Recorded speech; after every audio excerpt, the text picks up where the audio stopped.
जय श्री कृष्ण, राधे राधे। जय श्री कृष्ण, राधे राधे। राधे राधे गोविंद गोविंद राधे। राधे राधे गोविंद गोविंद राधे। राधे राधे गोविंद गोविंद राधे। राधे राधे गोविंद गोविंद राधे। राधे राधे गोविंद गोविंद राधे। राधे राधे गोविंद गोविंद राधे राधे राधे गोविंद गोविंद राधे। राधे राधे गोविंद गोविंद राधे। राधे राधे गोविंद गोविंद राधे। सुखदेव जी वर्णन करते हैं कि राजन, आपने गत कथा प्रसंग में श्रवण किया, मही सागर गुप्त क्षेत्र क्यों कहलाता है। भीमनंदन घटोत्कच का इंद्रप्रस्थ में आना, पांडवों से मिलना, और घटोत्कच का विभाव मोरो दैत्य नंदिनी काम कर टकटा के संग होना। आज आपको एक दिव्य कथा श्रवण कराते हैं, ध्यान पूर्वक श्रवण कीजिए। कथा बड़ी विचित्र है, पूर्ण भक्ति समाहित है, साधना से युक्त है। घटोत्कच का विवाह मौरवी के संग हुआ। पांचों पांडव और भगवान श्री वासुदेव ने दंपति को आशीर्वाद दिया। धर्मराज युधिष्ठिर ने कहा कि घटोत्कच, अब तुम अपनी पत्नी सहित अपना राज्य संवारो। घटोत्कच और मौरवी ने पांचों पांडव भगवान श्री वासुदेव के चरण स्पर्श किए और मेरुगिर की ओर चल दिया। सुखदेव जी वर्णन करते हैं कि राजन, घटोत्कच और कामकंटकटा बड़ी मौज से रहते और विहार करते करते उनको काफी समय बीत गया। मौरवी ने एक पुत्र को जन्म दिया और वह पुत्र जन्म लेते ही तरुण युवा हो गया, विशालकाय हो गया। उस नवजात पुत्र ने कहा कि मैं माता पिता के द्वारा दिया नाम ही लूँगा, स्वीकार करूँगा। मौरवी ने अपने नवजात पुत्र को कहा कि बेटा, तुम सदा हारे, असहाय और निर्बल की मदद करना। घटोत्कच ने अपने पुत्र को खूब दुलारा और आशीर्वाद दिया। घटोत्कच ने कहा कि पुत्र, तुम्हारे बाल बराबर हैं, घुंघराले हैं, इसलिए तुम्हारा नाम बर्बरीक है। तुम बर्बरीक नाम से जाने जाओगे। तुम्हें सदा यश कीर्ति मिलेगी, लोगों का उद्धार करोगे और तुम्हारी अमर ज्योति सदा जलती रहेगी। पुत्र शुभ कल्याणकारी वस्तु प्राप्त करने के लिए भगवान श्री वासुदेव के पास चलते हैं। घटोत्कच ने अपनी पत्नी मौरवी को मीरगिर पर ही छोड़ दिया और अपने पुत्र को लेकर द्वारकाधीश के पास पहुँचे।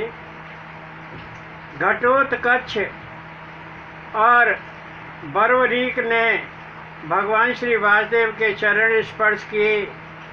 भगवान श्री वासुदेव ने दोनों के ऊपर अपना वरद हस्त फेरा, आशीर्वाद दिया। घटोत्कच ने कहा कि भगवान, ये कामकंटका का पुत्र है, आपसे कुछ पूछना चाहता है। आपके आशीर्वाद से मेरे द्वारा मौरवी ने यह पुत्र रतन जना है। भगवान श्री वासुदेव बड़े प्रसन्न हुए। उन्होंने कहा कि बेटा, तुम क्या पूछना चाहते हो? जो कुछ पूछना चाहते हो पूछो। बर्वरीक ने कहा कि भगवान, जीव कल्याण के बहुत सारे साधन हैं। संसार सागर में नाना उपाय हैं, परंतु मुझे एक ही साधन बताइए जो मेरे कुल के लिए परम कल्याणकारी हो। भगवान, कोई शम को कल्याणकारी बताता है, कोई दम को कल्याणकारी बताता है, कोई भक्ति को कल्याणकारी बताता है, कोई योग को कल्याणकारी बताता है, कोई कर्म को कल्याणकारी बताता है। ये मेरी समझ में नहीं आते। आप मुझे केवल एक ऐसा साधन बताइए जिसकी मैं साधना कर सकूं। भगवान श्री वासुदेव ने कहा कि पुत्र,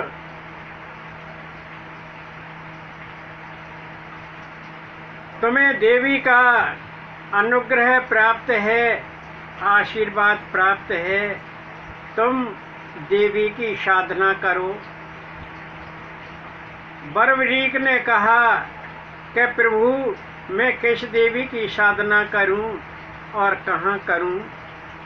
भगवान श्री कृष्ण ने कहा कि महिसागर संगम पर जाओ, वह गुप्त क्षेत्र कहलाता है और वहीं पर 9 देवियां वास करती हैं।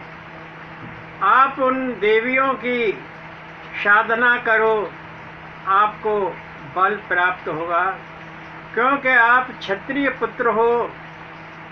4 वर्ण होते हैं, ब्राह्मण, क्षत्रिय, वैश्य और शूद्र। ब्राह्मण पठन पाठन, विद्या अध्ययन आदि में अपना मन लगाते हैं। क्षत्रिय बल प्राप्त करते हैं और धर्म, संत और धरा की रक्षा करते हैं। वैश्य व्यापार, कृषि आदि के द्वारा जीवन यापन करते हैं और शूद्र उन तीनों वर्णों की सेवा करते हैं। आपने क्षत्रिय कुल में जन्म लिया है, आपको क्षत्रिय के नाते बल प्राप्त करना चाहिए। इसलिए आप महिसागर संगम पर जाकर वहाँ विराजमान 9 देवियों की साधना करो, आपको बल प्राप्त होगा। और हाँ, तुम्हारा बड़ा सुंदर हृदय है, इसलिए तुम्हारा दूसरा नाम सौहर्द है।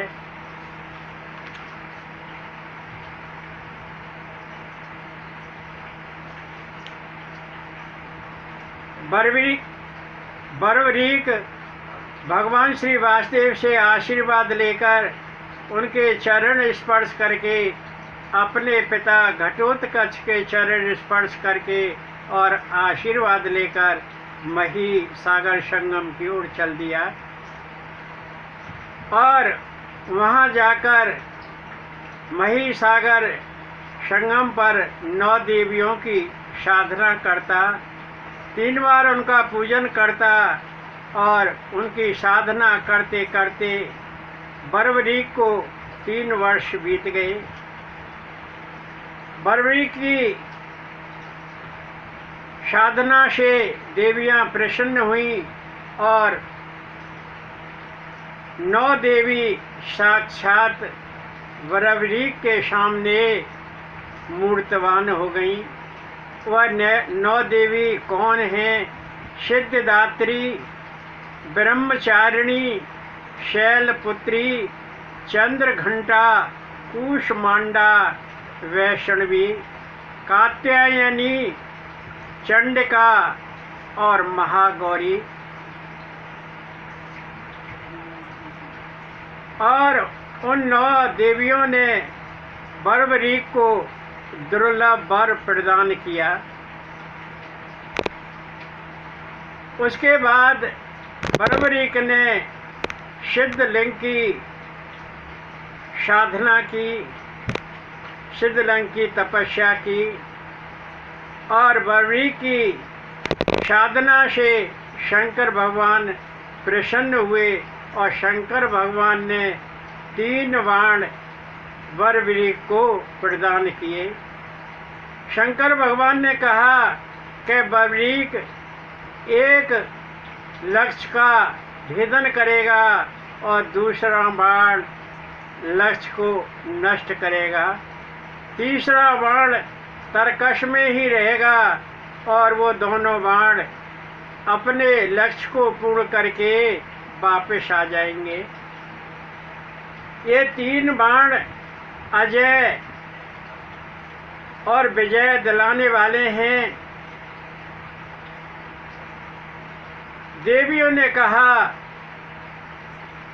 कि पुत्र कुछ दिन यहीं पर ठहरो, एक विजय नामक ब्राह्मण आएगा, उसकी संगति से आपको और महान बल प्राप्त होगा, आप और महान हो जाएंगे। सुखदेव जी वर्णन करते हैं कि राजन, समय अंतराल के बाद मगध देश का विजय नामक ब्राह्मण महिसागर संगम पर आया और कुमारेश्वर के सप्तलिंगों की पूजा करने लगा।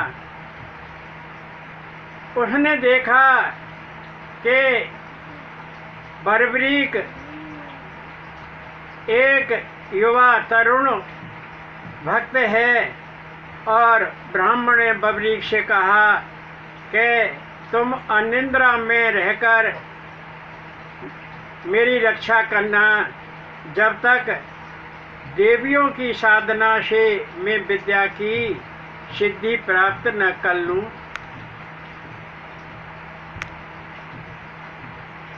तब मैं तुम्हें विदा करूंगा। बर्बरीक ने कहा कि ठीक है ब्राह्मण देव, और ब्राह्मण सप्तशिलिंगों की कुमारेश्वर में साधना करने लगा और बर्बरीक उस ब्राह्मण की रक्षा में तैनात हो गया। बड़े बड़े विघ्नों के उत्पात हुए, बर्बरीक ने वह सब नष्ट कर दिए। एक दिन रैपलेंद्र नामक दानव आया, उसके 100 सिर और 100 उदर थे। बर्बरीक ने उस रैपलेंद्र नाम के दानव को भी नष्ट कर दिया। और एक दिन द्रुदुराहा नामक राक्षसी आई, बड़ी भयंकर थी और वो बर्बरीक की ओर झपटी। बर्बरीक ने उसको भी मौत के घाट उतार दिया। एक दिन सन्यासी का वेश बनाकर एक राक्षस आया और वरवृक्ष से युद्ध करने लगा। युद्ध काफी भयंकर था, बड़ा भयंकर था, और वह दानव, वह राक्षस युद्ध से भागा। बबरीक उसके पीछे पीछे भागता गया। वह राक्षस पाताल में जा पहुंचा और वहाँ बर्बरीक ने बहुप्रभा नाम की नगरी देखी। बड़ी सुंदर नगरी थी। देखकर बर्बरीक बड़ा आश्चर्यचकित हुआ। वह राक्षस का निवास स्थान था। और जैसे ही वह बहुप्रभा नामक नगरी में पहुंचा और 3 करोड़ पलाशी दैत्य बर्बरीक पर टूट पड़े। बर्बरीक ने उन 9 करोड़ पलाशी दैत्यों को मौत के घाट उतार दिया। और ये देखकर वासुकी आदि नाग बड़े प्रसन्न हुए और कहा कि बर्बरीक, आपने 9 करोड़ पलाशी दैत्यों को मार दिया, यह बहुत अच्छा किया। ये हमें बड़ा परेशान करते रहते थे। आप कोई वर मांगो, मैं आपको वर प्रदान करूँगा। बर्बरीक ने कहा कि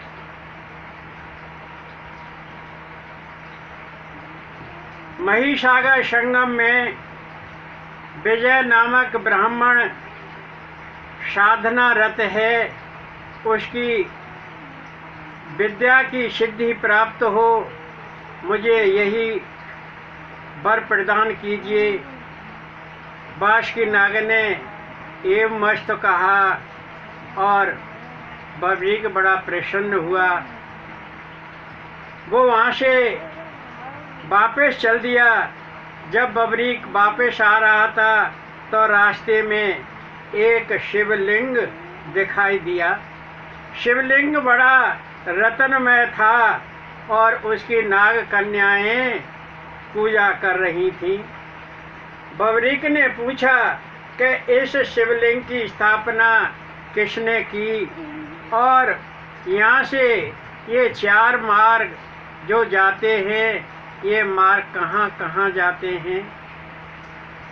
नाग कन्याओं ने कहा कि धर्मात्मा शेष नाग ने यहाँ बड़ा कठोर तप किया था और शेष नाग ने ही इस महान शिवलिंग की स्थापना की है। पूर्व दिशा की ओर जाने वाला मार्ग भूलोक को जाता है। यह इलापत्र नामक नाग ने बनाया था। यह श्रीगिर तक जाता है। दक्षिण दिशा को जाने वाला मार्ग शूर पार्क में जाता है। यह कर्कोटक नामक नाग ने बनाया था। और पश्चिम दिशा को जाने वाला मार्ग प्रभात क्षेत्र को जाता है। यह ऐरावत ने बनाया था।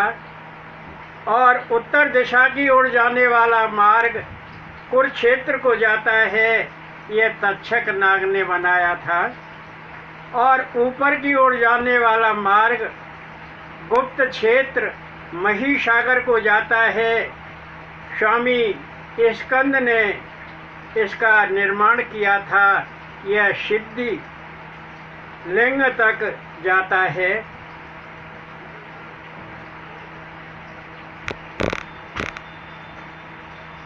और उन नाग कन्याओं ने पूछा कि भद्र पुरुष, तुम कौन हो? तुम अकेले एक दैत्य के पीछे जा रहे थे और हमने तुमको पति रूप में स्वीकार किया है। आप हमें स्वीकार कीजिए। सुहृद ने कहा कि मैं भीम का पुत्र हूँ, मैं भीम का पौत्र हूँ और मेरा नाम बर्बरीक है। मेरे पिता का नाम घटोत्कच है। मैं ब्रह्मचारी व्रत का पालन करता हूँ। आपका प्रयास सफल नहीं होगा। और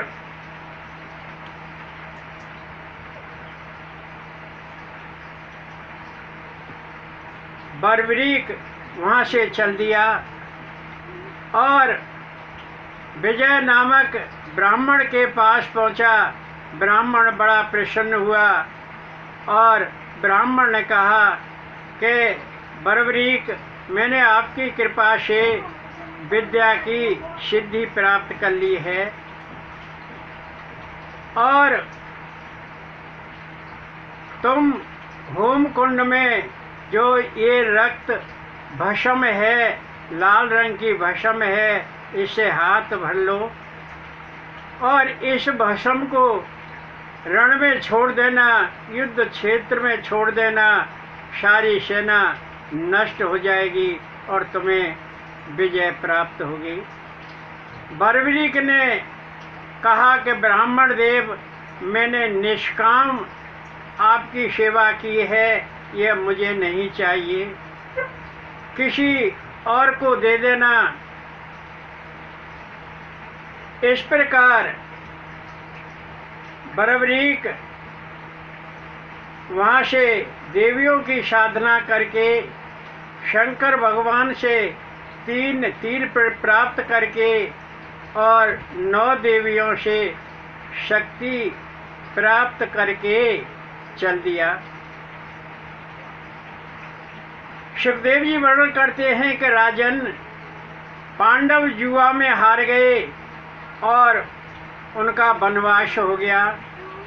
द्रौपदी सहित 5 पांडव वनवास के लिए चले गए और घूमते घामते एक बार 5 पांडव और द्रौपदी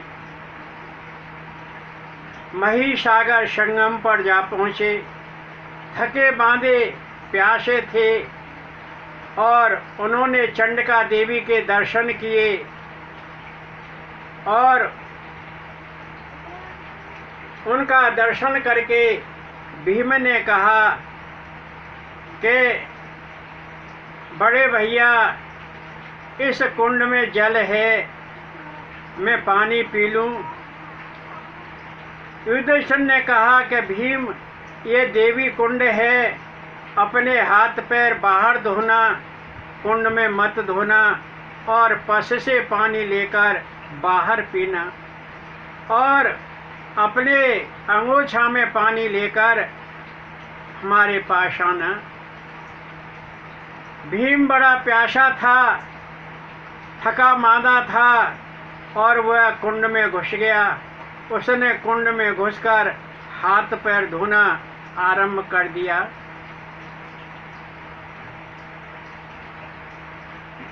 बर्बरीक ने कहा कि दुष्ट जल को दूषित कर रहा है, ये देवी कुंड है, मैं इस जल से देवियों की नित्य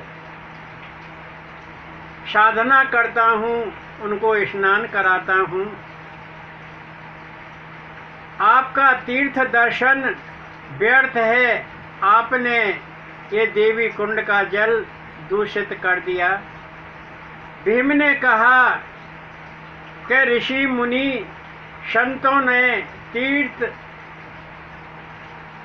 स्नान, तीर्थ दर्शन और वहाँ जाकर उनका जल का आचमन करना बताया है, ये ऋषियों का विधान है। बर्बरीक ने कहा कि वह ठीक है, पर वह बहता हुआ जल होता है, ठहरा हुआ जल नहीं होता। बहते हुए जल में कोई दोष नहीं होता, लेकिन ठहरे हुए जल में दोष होता है। उसमें कभी भी हाथ पैर नहीं धोने चाहिए। तू बाहर निकल और नहीं तो तेरा वहीं सिर फोड़ दूंगा। बर्बरीक ने ईंट उठाई और ईंटों के रोड़े उसमें मारना आरंभ कर दिया। भीम ने जैसे तैसे अपनी जान बचाकर बाहर आया कि तू काँव काँव कर रहा है, यह जल पीने के लिए होता है और किस लिए होता है।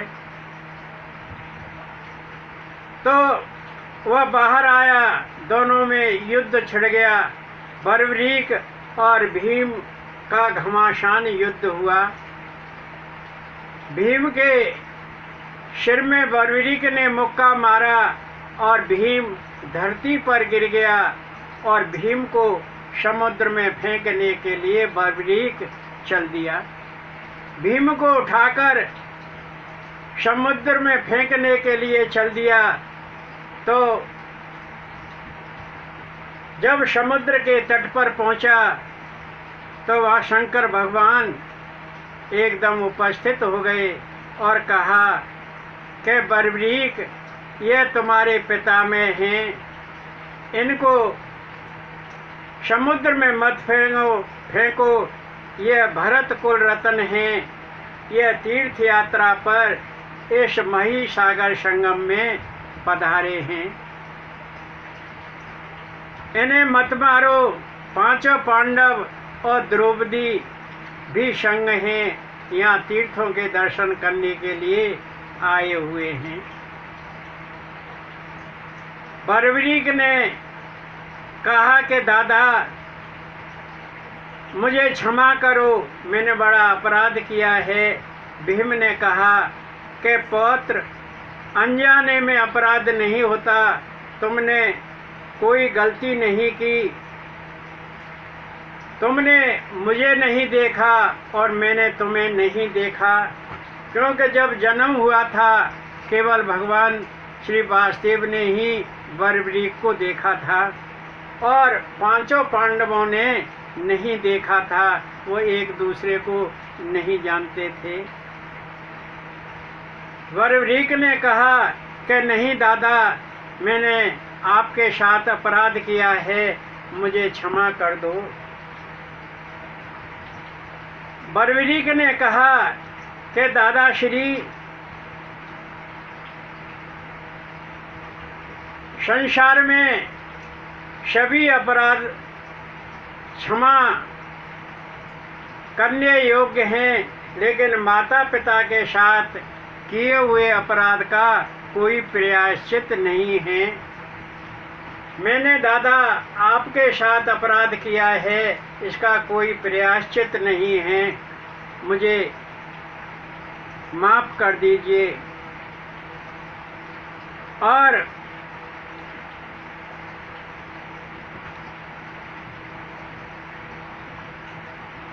बर्बरीक अपने प्राण त्यागने के लिए तैयार हो गया और वह समुद्र में घुस गया।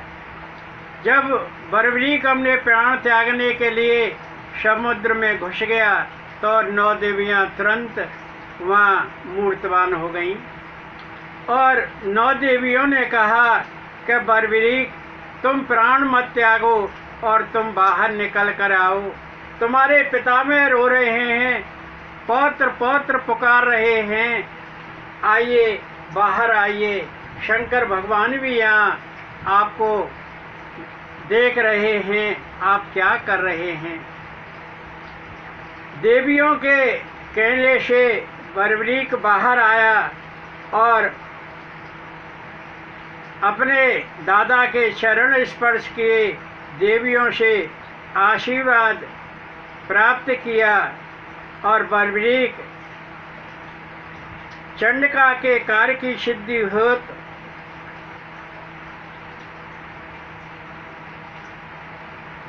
तुम महायुद्ध करोगे और चंडिका की पूजा करोगे, तुम पूजनीय हो गए। देवियों की साधना पूर्ण होगी। इस प्रकार देवियां बर्बरीक को कहकर अंतर्धान हो गईं। भीम बर्बरीक को लेकर अपने भाइयों के पास आए। द्रौपदी और चारों पांडवों ने बब्रीक को आशीर्वाद दिया।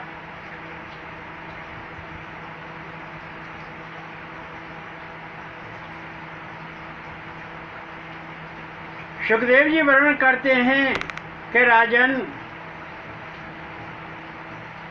कुरुक्षेत्र एक धार्मिक क्षेत्र है, अब एक कुटुंब का युद्ध क्षेत्र बन गया है।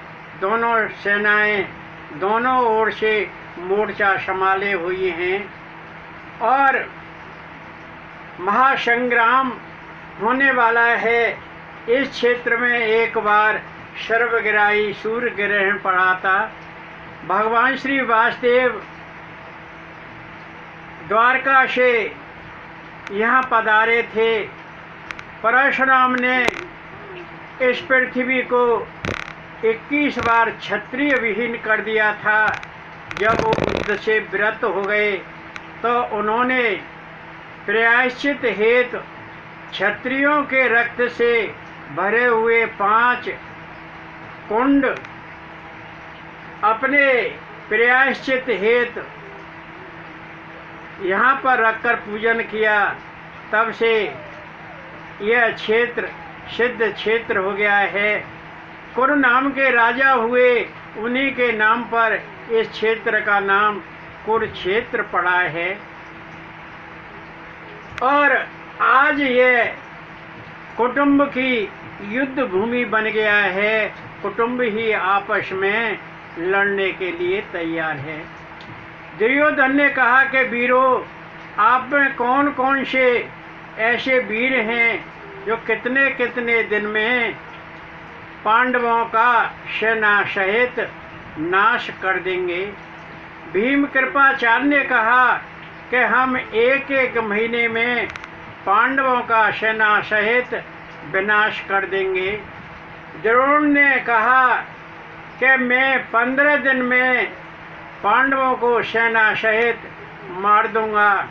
अश्वत्थामा ने कहा कि मैं 10 दिन में उनका संहार कर दूंगा। कर्ण ने कहा कि मैं 6 दिन में पांडवों का सेना सहित संहार कर दूंगा। यह बात गुप्तचरों ने जाकर पांडवों को बताई और युधिष्ठिर ने भी यही प्रश्न अपने वीरों से किया।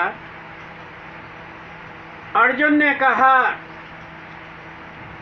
कि बड़े भैया, जय या पराजय युद्ध से पहले नहीं बताई जाती,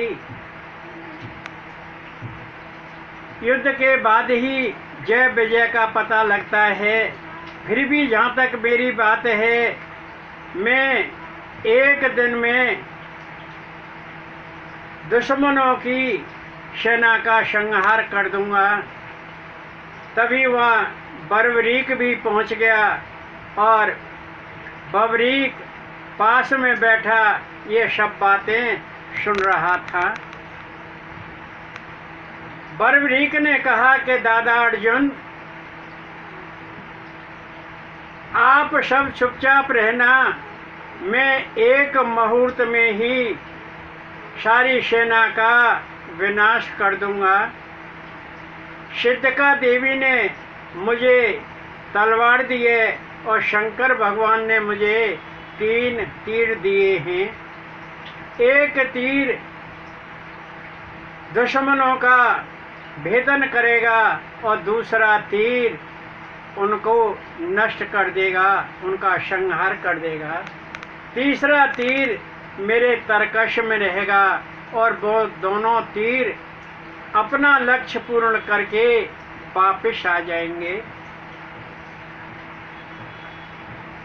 और 5 पांडव भगवान श्री वासुदेव भी बर्बरीक की बात को सुन रहे हैं। भगवान श्री कृष्ण ने कहा कि बर्बरीक ने ठीक कहा है, इसने 9 करोड़ पलाशी दैत्यों को क्षण भर में मौत के घाट उतार दिया था। विजय ब्राह्मण की रक्षा की थी और इसमें कोई संदेह नहीं है कि यह बर्बरीक बलवान नहीं है, ऐसा नहीं है। यह वीर है, योद्धा है, इसने ठीक कहा है। भगवान श्री कृष्ण ने बर्बरीक से पूछा कि बेटा, तुम कोई दिलासा दे रहे हो, हमें इस बात पे शक है, क्या तुम सचमुच में ऐसा कर सकते हो? बर्बरीक ने कहा कि बात करते करते अब बहुत रात बीत गई है, कल आएंगे, कल बात करेंगे। भगवान श्री कृष्ण ने कहा कि युद्ध का एक दिन शेष रह गया है। यह बर्बरीक और बीच में आ टपका। सभी अपने शिविर में चले गए और बर्बरीक अपने रथ में जाकर विश्राम करने लगा। अर्जुन और भगवान श्री कृष्ण को बताते सारी रात निकल गई, उन्होंने पलक नहीं झपे। बर्बरीक प्रातः अपने नियत समय पर आ गया और भगवान श्री कृष्ण और पांचों पांडवों के चरण स्पर्श किए और एक तीर अपने तरकश से निकाला और छोड़ दिया। दोनों ओर की सेनाएं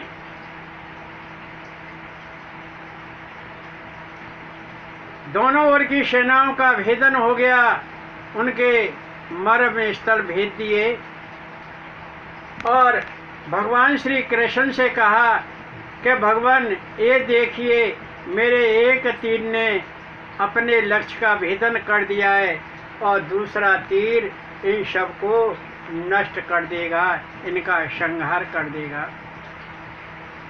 केवल 10 जनों का ही भेदन नहीं हुआ। वह 10 कौन हैं? कृपाचार्य, कृतवर्मा, अश्वत्थामा, पांचों पांडव, सात्विक और भगवान श्री कृष्ण। ये 10 उस भेदन से अछूते रहे और देखकर भगवान श्री वासुदेव बड़े कुपित हुए, बड़े अमर्ष में भर गए। उन्होंने अपने चक्कर से बर्बरीक का सिर उतार दिया, अलग कर दिया। चारों ओर हाहाकार मच गया। ये क्या हुआ, ये क्या हुआ? घटोत्कच रोने लगा, भीम रोने लगा, पांचों पांडव रोने लगे। ये क्या हुआ, ये क्या हुआ? दोनों ओर की सेनाएं बड़ी आश्चर्यचकित हुई और घटोत्कच बड़ा रो रहा है, विलाप कर रहा है, शोक कर रहा है कि मेरे पुत्र को क्यों मार दिया, क्या हो गया। उसी समय 9 देवियां वहां पहुंची और घटोत्कच को समझाया कि घटोत्कच, तुम शोक मत करो, भगवान श्री कृष्ण ने इसका वध किया है, इसको परम प्राप्ति हुई है, आप शोक मत करो। कारण कि मैं बलवती हूँ, मेरा बल अत्यंत बलशाली है। चंडका ने कहा कि घटोत्कच, मेरुगिरि पर एक बार देव सभा हुई, सारे देवगण उस सभा में उपस्थित थे और वहाँ पृथ्वी भी पहुँच गई। पृथ्वी ने कहा कि मेरा भार उतारिए। ब्रह्मा जी ने विष्णु से कहा कि विष्णु, आप पृथ्वी का भार उतारिए। पृथ्वी का कल्याण कीजिए। विष्णु भगवान ने कहा कि ठीक है। उसी समय सूर्यवार्चा नामक यक्ष वहाँ पर आया। उसने कहा कि पृथ्वी का भार मैं उतारूंगा। हम कौन से देवताओं से कम हैं? और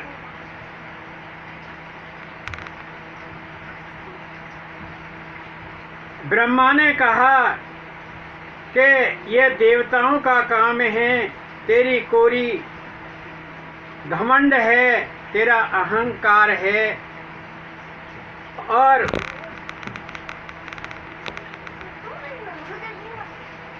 तू ये काम नहीं करेगा, इस काम को देवता करेंगे, तू नहीं जानता है। पृथ्वी का भार देवता उतारेंगे। ब्रह्मा जी ने उस सूर्यवार्चा यक्ष से कहा कि जब पृथ्वी का भार उतारने के लिए महासंग्राम होगा, उस समय भगवान श्री कृष्ण तेरा सिर उतार कर अलग कर देंगे। तो जब ब्रह्मा जी ने उसको शाप दे दिया तो सूर्यवार्चा ने कहा कि मुझे आशीर्वाद तो दे दिया, मैं स्वीकार करता हूँ, परंतु मुझे विनय पूर्वक एक बात कहता हूँ, मेरी ये बात पूर्ण कीजिए कि मैं जन्म लेते ही मुझे ऐसी शक्ति प्राप्त हो, ऐसा बल प्राप्त हो, मुझे बुद्धि प्राप्त हो कि वह परम कल्याणकारी बने।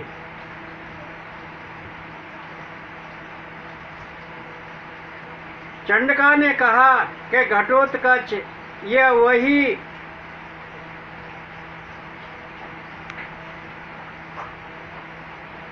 सूर्यवार्चा नामक यक्ष है जो आपके पुत्र रूप में जन्मा है, और भगवान श्री कृष्ण ने इसका वध किया है, और यह परम पूजनीय होगा, कल्याणकारी होगा।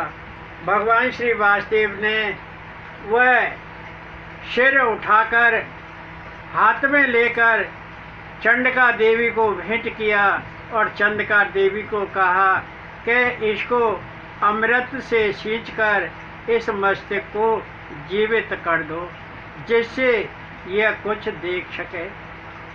चंडिका देवी ने उस मस्तक को जीवित किया और वह मस्तक जीवित होकर भगवान श्री वासुदेव के सामने हाथ जोड़कर खड़ा हो गया। कहने लगा कि प्रभु, मैं युद्ध देखना चाहता हूँ, मुझे अनुमति दीजिए। भगवान श्री वासुदेव ने कहा कि गिर के उच्च शिखर पर जाकर बैठ जा और तू सारे युद्ध का वातावरण देखना, सारा युद्ध देखते रहना। वह जीवित मस्तक जिसका धड़ अलग है, जब धड़ा पर पड़ा हुआ है, उच्च शिखर के ऊपर जाकर बैठ गया और वहाँ से सारा युद्ध देखता रहा।